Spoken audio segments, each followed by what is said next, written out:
Alrighty guys, we're back for Mono Green Aggro, and this is a Foundation Standard Brew, and I'm Red Cat. Let's briefly go over the deck, then hop right into some ranked. All for Llanowar Elves, yes, the fancy pants version. It's just a 1-mana 1/1, tap it for a green source. Gonna be beautiful in here. We got some great 3-drops to ramp into, like a Scrapshooter. You don't have to gift the card, guys. It could just be a 3-mana 4/4 with reach, which sounds good to me, bro. But then also, if it enters and you did gift the card, then you destroy target artifact or enchantment an opponent controls. And I can think of quite a few important artifacts or enchantments mainly that we would not mind gifting a card to destroy. So I think Scrapshooter will be pretty darn good in here. Not the only raccoon, too. We actually have Keen-Eyed Curator in here, too. It's just a 2-mana 3/3. Okay, I'm down. And also it has that bottom ability. You can pay 1, exile target card from a graveyard, which of course really does come in handy when there is so much reanimation all the time. Then as long as there are 4 or more card types among cards exiled with Keen-Eyed Curator, it gets +4/+4 and has trample too. And I actually don't think it's going to be unheard of in some matchups to actually get this to that 7/7 trample state. Other powerful creatures, Quirion Beastcaller, make the cut as a 4/, just a 2-mana 2/2. But then also, whenever you cast a creature spell, you put a +1/+1 counter on Beastcaller. Then when it dies, you get to distribute X +1/+1 counters among any number of target creatures you control, where of course X is the number of +1/+1 counters on the Beastcaller. So of course this is going to have a huge target on its back, dude, because it is that good once you actually get it down, and so many just great creatures to play out after the fact too. We do have another 1-drop creature that's very powerful, Pawpatch Recruit, making the cut as a 4/. It'll definitely do the thing, and you're going to be casting that Offspring very often too, and we're kind of counting that as another 3-drop that you'd ramp into off the Llanowar Elves. Turn 1 Llanowar Elves, turn 2 Offspring Pawpatch Recruit is disgusting, dude. And not going to be unheard of by any means, huh? Now the top end, we have 4 Axebane Ferox.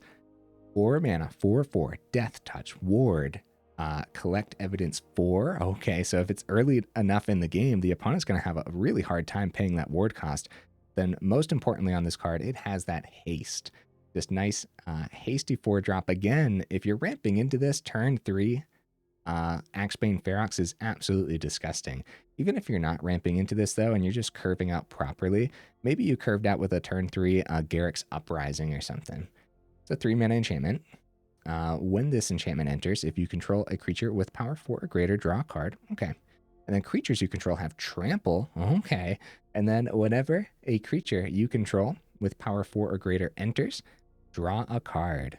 Awesome stuff. Yeah, not a whole lot of card draw packed in outside of the Uprising. I think this is totally going to be worth the 2 of in here.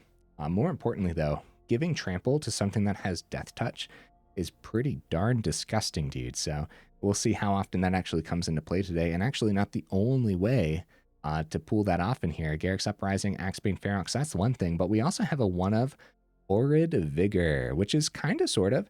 The deck list wasn't a suggestion down in the comments, but this was a suggestion down in the comments to include in mono green. And it makes sense if you think about it. So it's a 2-mana instant speed. Target creature gains Death Touch and indestructible until end of turn. So acting as some protection for our creatures, of course, is very important. But then also Death Touch, like, that's kind of awesome, right? Like, say you full swing with your creatures and the opponent thinks, well, I have a great block here with my Archfiend of the Dross, which is a very cheap 6/6 creature, you know? Well, then Horrid Vigor will take that out easy peasy. No worries. But then also, when you're giving Death Touch to, again, creatures that have trample, either it's from Garruk's Uprising or whatever else, Death Touch Trample is a disgusting combo of keywords. We also have Audacity in here as another way to give trample. 3 of them in here, which I think they will really come in handy. Of course, if Audacity hits the grave, you draw a card too. So at the very least, it replaces itself. That should be important. Got some removal with a hard-hitting question, but then we're actually leaning towards the tail swipes this time. All 4 tail swipes because I don't think we're going to be trading very often. And a hard-hitting question with the Horrid Vigor is another reason to consider giving our creatures Death Touch too. So we'll see, though. We'll see. Anything else? Yes, we have some other 1/ofs. We have this Surrak the Hunt Caller, another way to potentially give our creatures haste, and I think haste is very important. 4 mana, 5/4, legendary creature. It has Formidable. So at the beginning of combat on your turn, If creatures you control have total power 8 or greater, target creature you control gains haste until end of turn. And it should be pretty easy to have total power 8 or greater, especially when this in and of itself has 5 of that power too. So yeah, I think often, like even if you just have a Keen-Eyed Curator as a 3/3, this will still come down as a 5/4, give itself haste. Seems neat, right? We also have a top end of Overrun. When we see it, we'll probably be happy, but we also don't need to see it, hence the one of. 23 total mana. I think that'll totally be fine and dandy. Honorable mentions, guys. I thought about Trash the Town. Yeah, not too much card draw in here, huh? Also gives Trample. Also an all-right combo trick. The counters could come in handy too. Thought about Scavenging Ooze as well. Even more graveyard hate, but this one actually grows as you take out the creatures and gains you life too. So definitely something to consider. Archdruid's Charm was in here for my test games, and it just wasn't doing the thing for me, unfortunately. It was really it was underperforming, so I moved it over here to the honorable mentions and just opted for more like early removal. This Reborn almost made the cut, and Tranquil Frillback almost made the cut too. All right, guys, I do my dandiest to save the more in-depth discussion for the end of the video, and sometimes I fail. Either way, let's go ahead and take this into some ranked and see how we do. Whoop.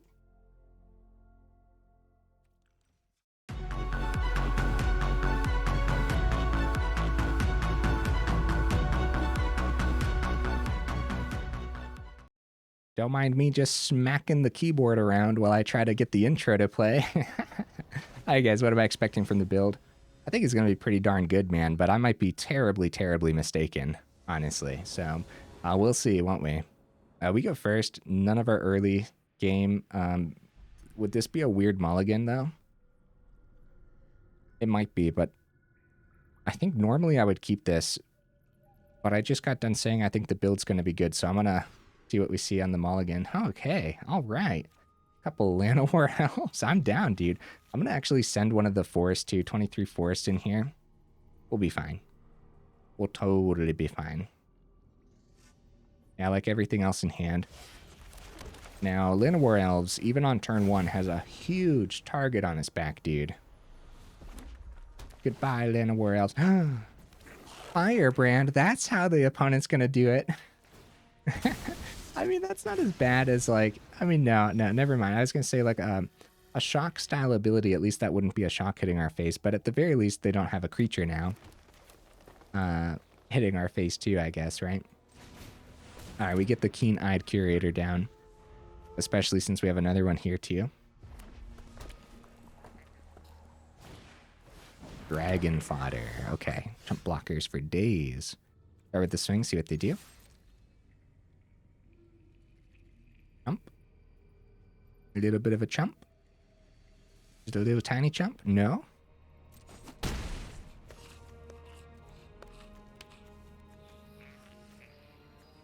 All right, I'm going to go for the Keen-Eyed Curator number 2.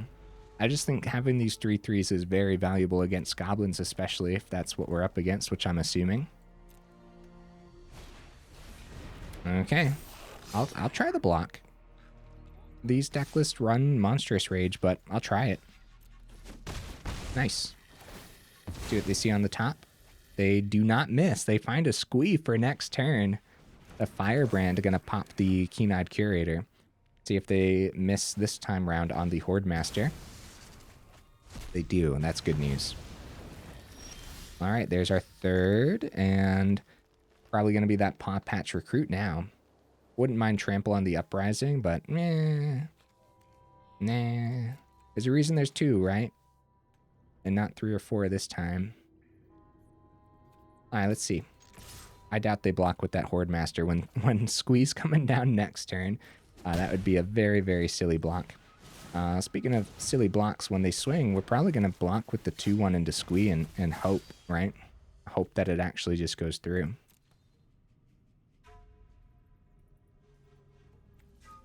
This could have been... If we wouldn't have mulliganed, I feel like we would have been in danger. Oh, Squeeze a 3/3. I don't know what I was thinking, guys. Yeah. That's a problem. That's a big problem. I want to take the damage and see if we can outpace him. I don't think we can outpace him. I didn't want to double block into Squee either because they're 1 card away from bringing Squee back next turn, and I don't think it would be hard for them to do at all. Tail swipe. All right, there we go. There we go. That's great news. How do I want to do that, though? Maybe we just pop the Horde Master instead of the Squee. Squee helping them go wide, though. Doesn't really matter if we're taking down the Horde Master where the tail swipe goes. See what they see off the Horde Master. See, again, if we pop the Squee, the Horde Master sticks around and they get even more value off the top here. Nice, they miss again. That's great news. And then this turn, too, we want to target their grave with the Keen-Eyed Curator as well. Llanowar Elves as an emergency chump blocker. We'll take care of the Horde Master, probably. Oh! Yeah, we could have sent the Squee and then grabbed the Squee. I don't really know exactly what I was thinking there, but that also would have worked pretty well. I think the Horde Master was still the grab with the tail swipe, though, over the Squee. Right? And the double block still wasn't worth it, probably. Not when we were pushing through so much damage. So I think the opponent's in danger. So instants, creatures, and sorcery. Instant, creature, sorcery. I don't know if we're actually going to get a fourth card type into the grave this time round. Restless Lackey, okay. They got to be careful. Yeah, Squee only generates goblins that are swinging, so not chump blockers. If they had 3 mana open, I'd probably go for the chump. Outside of that, they're at 7. We got 7 on the board. Let's just risk it, dude. No blocks. Let's just risk it. Also, like, if it is a monstrous rage or something, then Llanowar Elves chumping somewhere doesn't do that much for us anyways. So if they got it, they got it. If they don't, maybe we got it. That's how I'm seeing this game. No boost. Might just be removal then.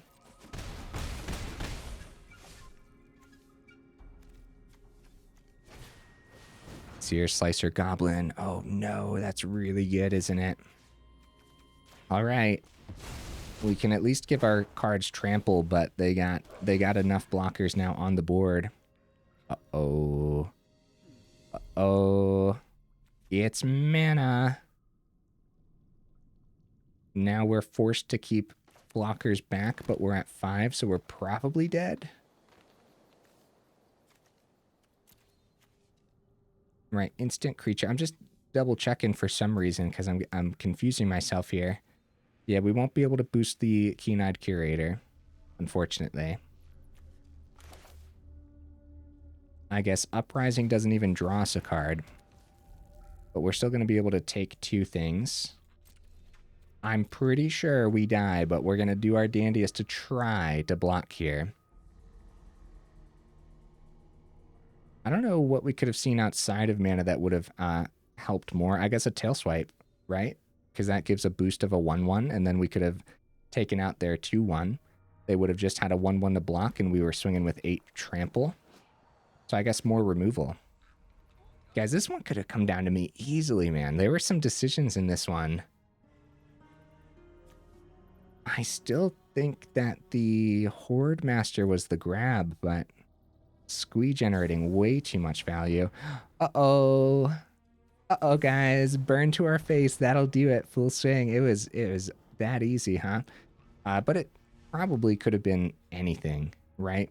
There's probably enough burn in general. Wow, stoke the flames. All right, opponent. That's one we don't see very often. Hey, good game. Yes. I'm gonna play this out though. I'm sorry. I guess we'll grab this one too. So we got the 3 card types. If we could have had the 4 card types too, then having the Keen-Eyed Curator being a 7/7 swinging in last turn, that also could have done it. But guys, don't overlook Stoke the Flames for Goblins. I like that addition, opponent, a lot. Stoke the Flames should have, when I did my Goblins deck list way back when Foundation started, that should have been in the honorable mentions, for real. So had we taken Squee and actually exiled it properly, the Horde Master would have been around, but they wouldn't have been going as wide. But there's no guarantee that they wouldn't have been going as wide because they eventually had the Sear Slice Goblin that might have just been chilling in their hand anyways. So that's tough. It's easier to look at it after they played their cards, but realistically, we don't know what's in their hand. Great hand, dude. Wow. Oh, the opponent went first, though, so I can only imagine Llanowar Elves does not survive, but that's not going to stop me from trying. If it does survive, right into Pawpatch Recruit. Forget the Beastcaller because you want the Recruit's ability on the board versus spot removal of the deck. Right? Mono black, anything like that. Wow, Llanowar is sticking around. I think it's Pawpatch Recruit. Sure, getting the extra boosts on the Beastcaller is great and all, but if they're just going to be popping everything with cut downs, then Pawpatch Recruit at the very least, getting some extra counters on our creatures. Sounds really good. So good, in fact, I think they might just take one of the Pawpatch Recruits here. No, they take the Beastcaller, making our decision a little easier. Tailswipe's great, man. We should probably hold on to it unless we think they're going to go Duress. No, we'll stick to the plan. Yeah, stick to the plan, and then Pawpatch Recruit number 2 coming down, even if they pop the Elves. Which I don't think would be the pop here at all.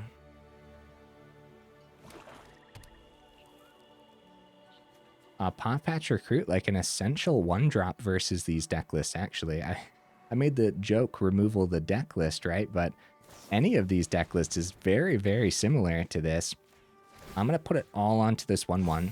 That gets it above a cut down, and we have another elf in hand, and we still want this to survive the turn. So that way we still have all those +1 counter abilities. Ooh, Beastcaller is actually interesting, because now we can go... Oh, Beastcaller's the play, right? Skip the Offspring this time. Dump our hand. Dump our hand onto the board. Should we swing first? Keep the Tailswipe open with the Llanowar Elves. Or use the Llanowar Elves to play the other elves. Yeah, yeah. Yeah, that's what we do, right? Boost the Beastcaller. Going wide. All right. We got an extra counter on the Beastcaller by not going Offspring. Offspring also could have been really good on the Recruit. We still could have played the Llanowar Elves, but then Beastcaller would just be chilling in hand awkward. Go for the throat. I'll try to get this Recruit above a cut down. And if they go cut down on the stack, we get to try to boost a Llanowar Elves. Anoint with Affliction. Okay. We'll go... Spread it wide on the Elves, I guess. Right, and then spread it wide on the Elves probably again, right? Not bad, dude. Not bad. 3 pieces of spot removal from the opponent so far. Mana off the top is terrible, but we still have a turn here where we can boost. They go back up to 20 first of all, and we can play the Beastcaller. We play it all down too because this is like a deck list that could have us discarding too. All right, opponent, please miss the Deadly Cover-Up if you have it in the list. 5th mana. Ritual Chamber, 6/6. All right. Wow. Scrapshooter cleans up the Ritual Chamber.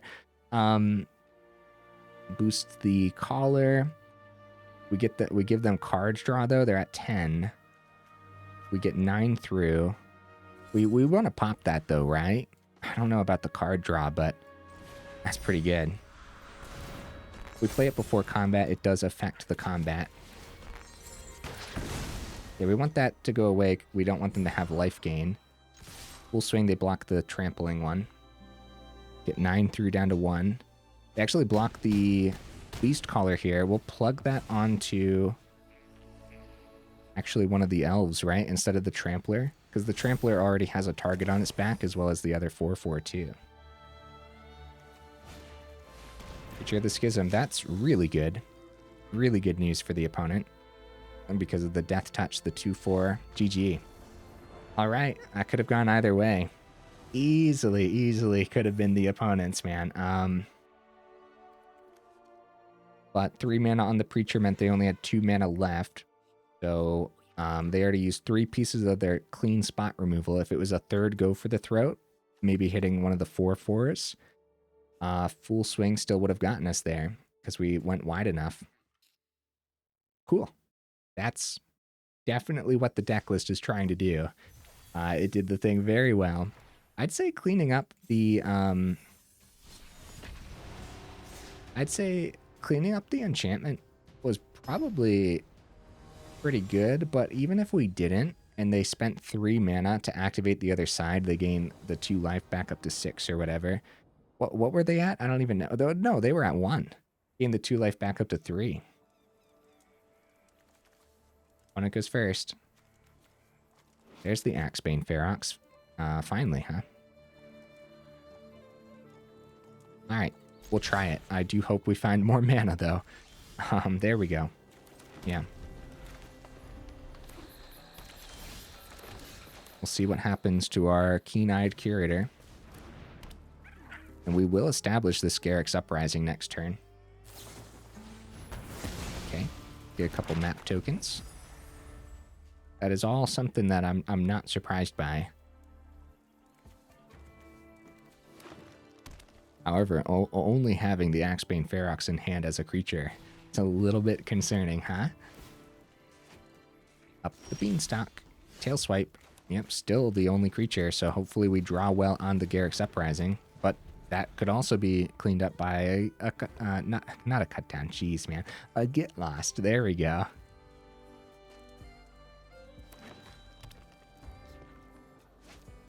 It's an Overlord.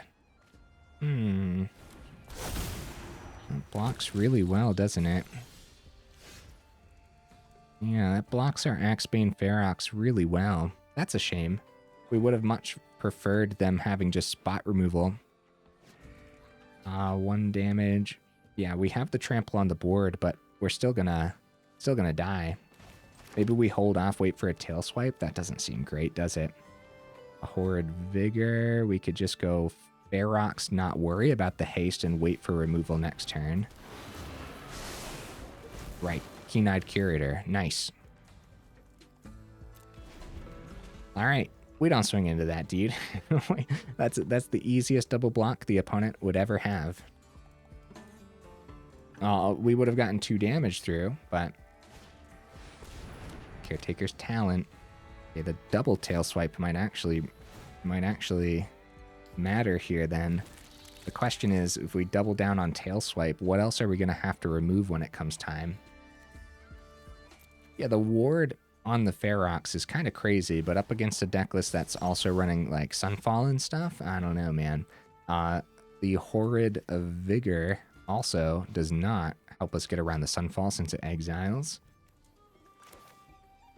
At this point, we start with the map token, because I'd rather save one of the tail swipes. Pawpatch Recruit is really good.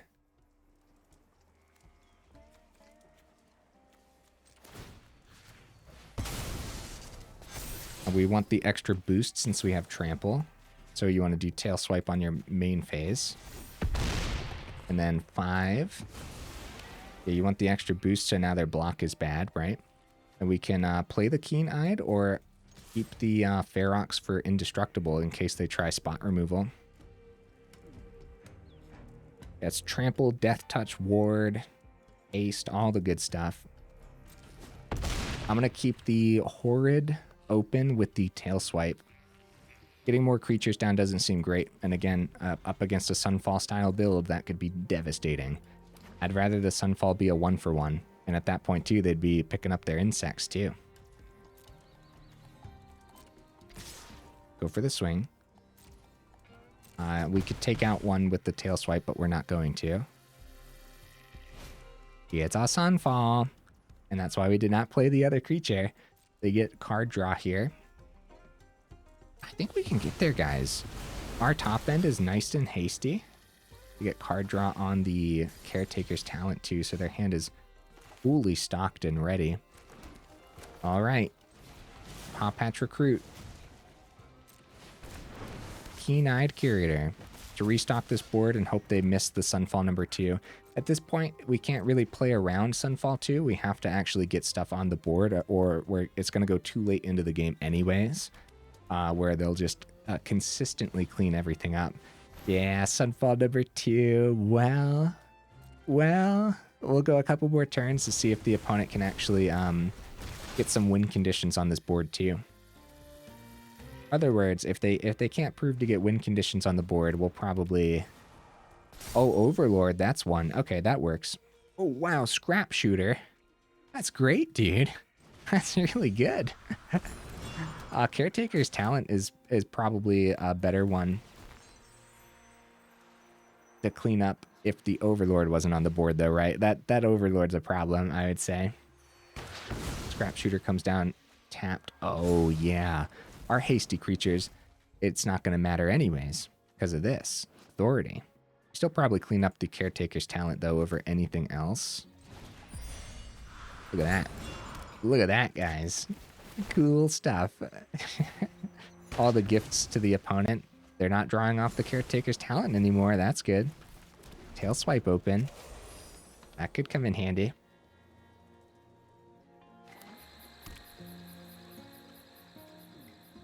Those were good draws. Really good draws. Oh, that's a 6-5, though. That's a problem. Yeah, we might need to double down on the Horrid with the tail swipe then. Clean up the Overlord and try for a swing. That's too bad. Because with 7 mana, if we actually saw an Axebane, that'd be a lot of damage. We also got 3 mana open, so Incubators can also be powered up this turn. Beastcaller. So what we want to do... We want to do this before combat, right? I hope this is okay. Because spot removal on top of the Horrid is pretty bad. Oh, crap. Oh, crap. Alright, well, it stopped our play. But that's okay, right? Right? We'll pop these map tokens onto the other Scrapshooter. Yep, pop them both, especially now that we saw mana. Oh, no, it's more mana, too. We could still go tail swipe if we wanted to get rid of the Overlord. It's not like the extra ramp is going to do too much for them, though. I guess we'll just play the Beastcaller and patiently wait. Let them swing with the Overlord. Because they're probably feeling pretty confident right now. And they probably should be. With the Authority tapping our creatures, no hasty draws is actually going to pull us into this. Another Authority means even if we see another Scrapshooter, they're still going to have that ability on the board too. They do go for that swing, so we'll take the 6 gladly.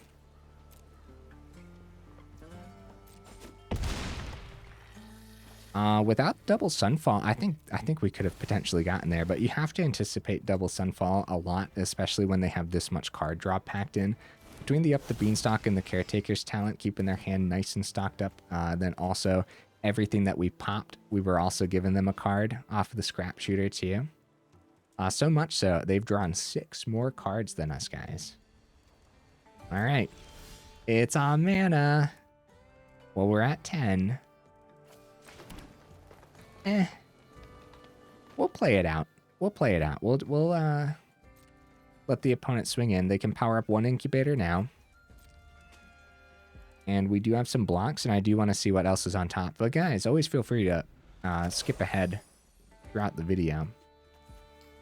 We do got timestamps in the description and down at the bottom of the video too. If you mouse over, you can see the different chapters for the different games, or like the end of video discussion, which I always say is relatively important.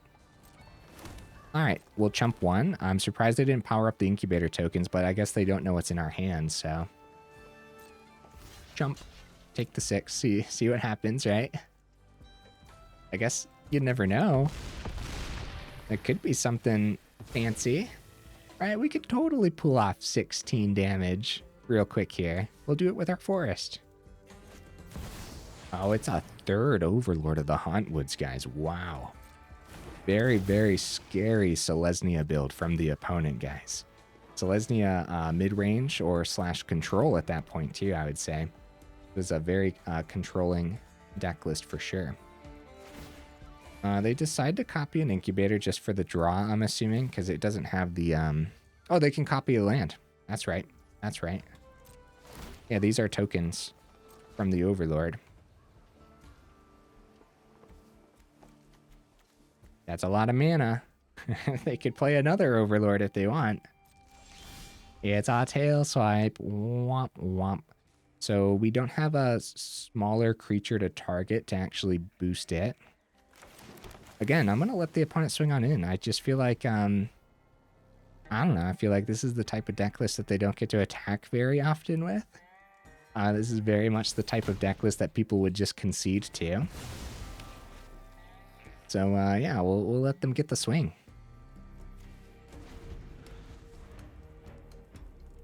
That get lost on top of the stack. Good game, opponent. On top of the stack of the Horrid. Maybe if I would have just been patient and used the Horrid as protection, that could have worked out nicely. I think that was going to be the opponent's either way, though. Let's be real. All right, guys. Keep the ball rolling. We're going to roll it into some more victories for sure, because the deck win rate at a 33%. I don't believe it. I don't. I have a lot of faith in this deck list. We're gonna clean up a couple of victories here at the end. I have a lot of confidence. We'll see if that confidence is warranted here. Or warranted? Yeah, there we go. All right, opponent, what are you bringing to the table, buddy? I kind of want to see some more fast-paced aggro. Ooh, especially if we go first, huh? The hands, with all the one-drops packed in, the hands have been a little bit slower than I would hope, but... Hey, fast-paced aggro. Hi.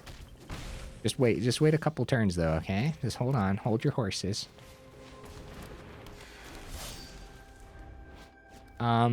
Scrapshooter before Uprising. We don't have that much time for setup. Looks like Beastcaller might be biting the dust here. It is only a 2/2, so... Oh, nice. Nice.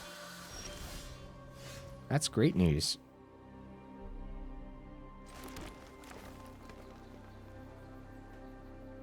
Yeah, we just play it. Just play it to play it. Beastcaller's up to a 3/3. They do have a triple block where we'd only take out one of their creatures for one of ours, so we actually go no attacks. Especially since Beastcaller can grow beyond a 3/3.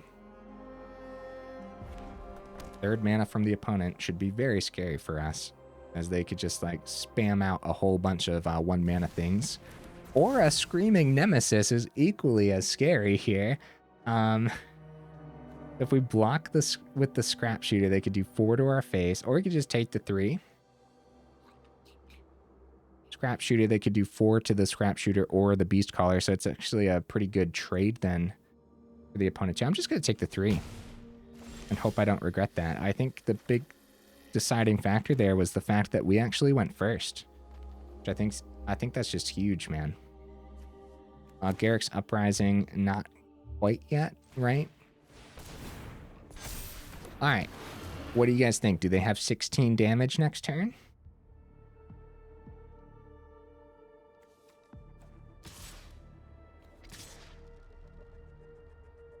Probably, right?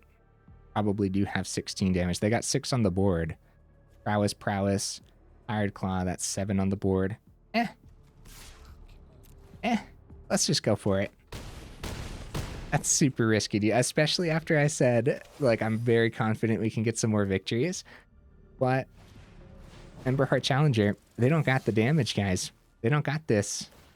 They go full swing. That's 5. They need... Oh. Witchstalker Frenzy. But we still got 8 on the board. So Prowess. That's 3 more. It was close. It was close. It was so worth the risk, guys. So worth the risk. All right. Yeah, I mean, being at 16, again, the deciding factor was that we went first. We pushed through. did our dandiest. The opponent decided that they weren't going to keep blockers back. We ended up at 4. So without the Witchstalker Frenzy, if the last card was a Monstrous Rage, it would have been an extra 3. We would have been at 1. If the last cards were like Monstrous Rage, that would have been it, right? Instead of the Emberheart Challenger. Well, no. Monstrous Rage would have been the exact same amount as the Challenger, since the Challenger grew 1 with the Prowess. So they still would have needed 1 more piece. Huh. And our other cards outside of our creatures just didn't even matter that game. So maybe we got lucky. I don't know, man. I think we took a calculated risk and it worked out in our favor. Woo! And again, yeah, the opponent could have kept like the Screaming Nemesis back as a blocker, but they didn't know what was in hand. If they kept blockers back, we were about to give trample to our creatures with the Uprising too. Opponent goes first. Uh-oh. All right, we keep this though. Golgari. Oh, game. Why would you let them go first, game? At least it wasn't a Llanowar Elves, right? Mosswood Dread Knight. Yep. Wow, Pawpatch Recruit's great. All right, we're going to try Beastcaller number 1. Goodbye, Beastcaller. Goodbye. I'm sorry, Beastcaller. Your sacrifice will not be in vain. So probably right into the 3-mana Pawpatch Recruit, right? Gotta get multiple creatures down, especially if they spam out another Liliana, which is possible too. Beastcaller into 1-mana Pawpatch Recruit could be fine too, but just like establishing this ability in particular on the board seems a little better. We go Beastcaller into the Pawpatch Recruit too. Like, we have 2 creatures. Beastcaller grows to a 3/3. Beastcaller gets picked up. Pawpatch Recruit gets a counter, and then another counter from the Beastcaller, but then we're still 1 creature down at that point too. Okay, 2nd mana. Looks like we do have a chance of actually picking up the Liliana here. The discard should probably be Garruk's Uprising, based on our hand, but yeah, we want as many creatures as possible. But the Uprising can help us draw, and is the only card draw too. But if we're not fast enough anyways, and Garruk's Uprising is pretty slow here, I hope I don't regret this, man. Yeah, only the Scrapshooter helping us draw too. Gotta clean up the Liliana no matter what. Dread Knight trades with anything with the tail swipe. We could at least go tail swipe trade with the 1/1 here, or we could skip that concept, go Keen-Eyed Curator, not trade because we don't want to lose any of our creature value, right? Get rid of the Liliana, swing at face. The more creature value we lose off this board, the easier it becomes for their a lot of spot removal. I was going to say unlimited spot removal, but I do feel like sometimes Golgari runs less spot removal than just like mono black. So yeah, we want all the creature value on the board, especially since it is spot removal with the Pawpatch Recruit Offspring and whatnot, extra counters getting plugged elsewhere onto this board.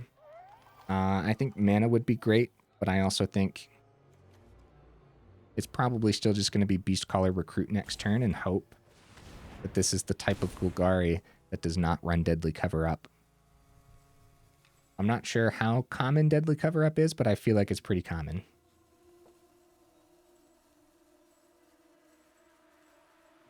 All right, opponent, I'm on the edge of my seat, buddy. They pass it back. Wow. Surrak is going to be great once we find the 4th. Affecting combat here if we're going the recruit route. We skip the Beastcaller, just go for the Offspring, huh? We do it before combat because then on the stack here, they want to remove before we just go a whole bunch of counters onto everything, and they want to remove the Keen-Eyed Curator or the first 2/1 Recruit. They do end up removing the first 2/1 Recruit, and we're actually going to go plug it wide instead of tall. Yep. Good swing. Bonus down to 10. Please miss the board wipe, opponent, please. It's a Sheoldred. That's super dangerous, dude. We need to see... I don't know. I don't know what we need to see. Well, mana, I guess, first, but... all right, down to 18. Instant Planeswalker. Instant Enchantment. Crap. We need the 4 mana, though. With the opponent at 10, they know their blocks, and they know it well. Probably just play the Scrapshooter as a big old chunky creature, or guess going wide also makes sense here. All right. We full swing. We got to push no matter what dies here. We got to push because they're going to be gaining 2. Taking 6, going back up to 6. They do decide on the trampling Pawpatch Recruit.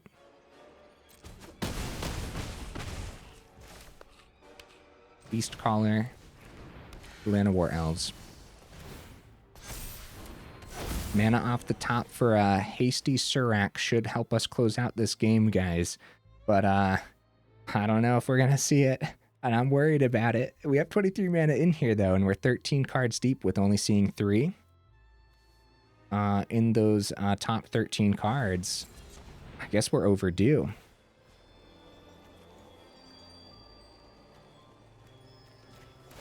Both onto the Beastcaller. Nice. They both land on that Beastcaller too. Now that's going to be the block, but boosting wide with the counters after they kill it. But yeah, we need that hasty Surrak. Uh-oh. That's not good, guys. That's not good. They find 2 pieces of spot removal and they go back up to 10 for the turn. Oh no, it's an Axebane Ferox. Oh, the Llanowar Elves survived. Wow, that's good news. Well, Axebane Ferox is actually really good then, right? However, the Surrak, just given it haste... yeah, Ferox can be the surprise for next turn. Giving this haste is the trade. Then they take 7. We're forcing the trade with a 5/4. Yeah, we're forcing the trade. I guess the Beastcaller could be the trade, but then we end up boosting the board state. Dude. We're in danger, but also, wow, we put the opponent in incredible danger too. They go down to 2. They decide that the Surrak is the trade, so the 6/6 Beastcaller pushing through there. Come on, let's clean this video up with a nice victory against Golgari, man. Oh, Glissa's a good blocker. That's not enough, though, because we have a nice hasty Ferox in hand. If we didn't have haste, then it would have been the opponent's. Yeah, this way we're pushing the 2 through no matter what. If we would have had a full swing without the Ferox, it would have just been 1 damage getting through. That's crazy, man. So that just worked out really nicely for us. But we also, let's be real though, too. We also have to, what am I trying to say here? Golgari knows what's up. Golgari knows how to do the things, and so we can pretend that we got lucky and had just the right amount of things to do, or to push through, but at the same time, bro, I don't know. I think we just did the thing very well. That was awesome. Awesome last game. Got the deck win rate up to a 60%. Cool. Let's go over this deck list again, guys, because we're 43 minutes in. I couldn't be happier. End of video pack. Let's do it. It's Foundations. We got Rune-Scarred Demon. 7 mana, 6/6 flyer. When this creature enters, search your library for a card, put it into your hand, then shuffle. It's kind of neat. 7 mana is a lot, but there's a reason I had to read that, I suppose. It kind of seems cool, though. All right, guys, here's the deck list again. I like it. Yeah, dude, the meta's rough, man. The meta's rough. That being said, play your cards right, huh? And I think this can do the thing. But I would say, oh man, I really don't want to put it on the do not craft list. Put it on the craft a little bit less list, right? Base it on your collection. because there are a lot of rares. And maybe you don't value Scrapshooter as much as I valued it. The truth of the matter is, it's usually going to hit something with that gift card. If it's not hitting something, it's a 3-mana 4/4 with reach, bro. So, I don't know. I really like it in here. I'm going to keep the 4 of for sure, but that's a rare. And do you need to craft this rare for the deck list to be successful? No. You'll probably just go up another 4/4 or a value 3-drop. Go up a value 3-drop that works with Uprising. I think that would work well. The cards that work with Uprising, after the Uprising is on the board, is Scrapshooter, Ferox, and Surrak, right? But before the Uprising is on the board, we're hoping that boosting the Beastcaller above a 4/4 is possible. Boosting the Keen-Eyed Curator to a 4/4 is easy enough if you had a Pawpatch Recruit giving counters to your things as well, right? But outside of that, yeah, the Trample is what we're valuing on the Uprising, not just the card draw. We didn't get to see the Death Touch from the Horrid come into play today, and we didn't get to protect anything with the Indestructible. If I would have been more patient against that Selesnya list, we probably would have seen the Indestructible protect against the Get Lost and maybe prevented an attack for the turn, since our creature also would have had Death Touch. I think there's going to be plenty of moments, guys, where that Death Touch really does come in handy against cards like, Archfiend of the Dross and stuff like that. But then also, the opponent thinks that they're going to get a really good trade or a really good block in, but actually it's not, and it's not a good one at all. And if we had Trample as well, Death Touch gets through for 1, Trample gets the rest of the damage through. I think there's going to be a lot of tricks where that 1 of is worth it. And speaking of the 1-ofs, we have Hard-Hitting Question, Horrid Vigor, Surrak, and Overrun. That's a lot more 1-ofs than I usually play with. But when we're looking at them, we're looking at them all like, do we need 2 of them? Probably not. Do we need to see the Horrid? Not necessarily. Do we need to see the Overrun? No, not necessarily, right? Do we need to see the Surrak? Maybe. I like Surrak. I could see a 2 of easily. But I do like the 1 of 2, and I only have 1 actually, so. Hard-hitting question. Do you need to see it? Sometimes, but we are just opting for Tail Swipe, because Tail Swipe, it's not going to trade for this deck list, right? It depends on the deck list you're playing. For Tail Swipe in here, I don't think you're going to trade very often. I think it's just going to be boost your creature, get good damage on their creature. Now you're swinging with that extra 1 damage, which always comes in handy, dude. That extra 1 damage really does go the extra mile. But then also we're opting for instant speed things. You can do some really cool tricks on the opponent's turn with Tail Swipe too. Again, not trading too often. And the hard-hitting question just acting as a 5th Tail Swipe, but it's not a fight, it's a bite. And the bite can also hit Planeswalkers, which is also important when we do see so much Liliana. Pawpatch Recruit, dude, always putting in that work. Good stuff. Llanowar Elves too. I'll tell you what, man, we're stacked. We got good cards for days. Every card we play, the opponent's like, oh, I gotta remove that now. And we play another creature, well, I gotta remove that now. And don't worry, the opponent's gonna do their dandiest to actually remove everything. And that's why important abilities like the Recruit, where we're actually just spreading the counters around as they're removing things, is so important. And actually having patience with the Recruit to use it out as offspring, especially in a deck list that's running Llanowar Elves, that's just so good, man. So there's a lot in here that makes me believe that this deck list should be really, really good. But more testing is going to be required in general, guys, and I might be very wrong too. So it's like I said, don't go spending all your wild cards on it. Base it on your collection, and just opt for different value creatures that you can find in your collection. Outside of that, yeah, I believe it's going to be pretty good, but I don't know. I just might be terribly wrong. Maybe I'm not. Guys, let me know in the comments. I don't know. It's like sometimes when there's a deck list and the deck list is like one that I think is going to be really good, I'm really hesitant to say like, wow, this is going to be excellent, and it's going to be excellent for the next 3 months, or you know what I mean? So that's really hard to say. So yeah. Just base it on your collection. I do know one thing though. If you don't have a lot of these hasty top ends, then the deck list probably isn't going to be worth it at all. I'd say a lot of this, like, having 5 hasty top ends. Here's something, right? Here's an example of basing it on your collection. Maybe you cracked a lot of foundation packs and actually have more than 1 Surrak. but you didn't crack too many of the Murders at Karlov Manor packs, and you don't have too many Ferox. We'll just go up the Surrak and go down the Ferox, right? Just base it on your collection in that sense, because those are both rares too. So, you know, you don't have to play the fancy pants version of Llanowar Elves, just play the common version. I still don't have confirmation on whether or not. I don't think that it lets you craft these mythics, but that's super sketchy. So let me know in the comments if that is the case. I don't think it's the case, but again, I don't know. So how we got these fancy pants versions of Llanowar Elves is you go up here and you search for Llanowar Elves, and then you go here to that little arrow. Oh, you also have to go to not collected too. And then it lets you see all the older versions, and then you gotta right click on that.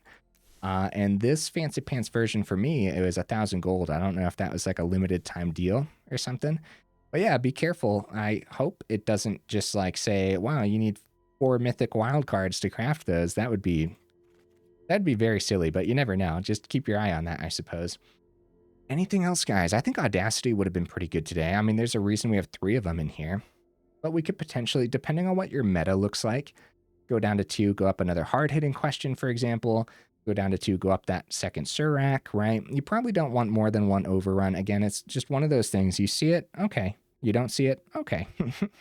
And 23 mana too, you're not always going to hit the 5th mana, so this is very much a top-end card that just helps you push that excess through, which I guess at that point too, if you're not down for having a top end in your aggro deck list, right? And maybe you're just a mono red player and you just like a whole bunch of 1-drops and 2-drops, well, you can skip the overrun. And then at that point, you could definitely go up that other hard-hitting question too, because that'll usually do the thing and do it well.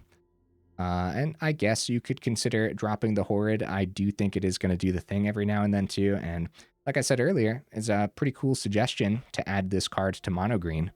It was a suggestion down in the comments, and it makes sense. It does when you're given Trample with Garruk's Uprising or Audacity too. Cool. Yeah, or Trample on the Overrun too, right? I guess that's possible, but that would be a lot of mana on the board. It's not going to be unheard of in some games to have all that mana, though. We did have, what, one game where we had 10 forests?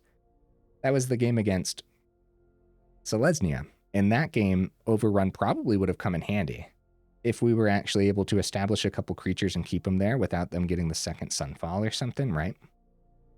All right, guys, enough rambling, huh? Let me know what you thought of the deck list down in the comments. Oh, with Beastcaller, real quick too, 25 creatures. Usually when you play in with Beastcaller, you want as many creatures as possible, and 25 is relatively limited for a deck list like this. Where if we take out all the non-creatures, we put them over here, and you can see, like, there are going to be some turns where Beastcaller just chills as a 2/2, right? So 25 creatures, so that's something else. Maybe you want more creatures for the Beastcaller. The cards to drop you'd start with the 1-ofs, I would say. Start going up some more of those value creatures that you really like. Some of our honorable mentions, for example, probably would have been all right today. Scavenging Ooze is one of them, right? If you want more creatures in here and you got some Ooze sitting around, that could be good, especially if you're seeing a lot of Reanimator too. Then Keen-Eyed Curator isn't the only card that can help you clean up opponents' graveyards and stuff. A lot to be said here, guys, and a lot of things that you can adjust based on the meta that you're seeing or just based off of personal preference too. And if you are doing those adjustments, I don't know, it kind of feels like mono green's okay, especially now that it has Llanowar Elves too. Again, I'm really hesitant to say anything's good, especially if it's off meta. But yeah. All right, guys. Anyways, enough rambling. If you made it this far of the video for real, y'all are champions, and I super duper appreciate you. I will see you in the next build.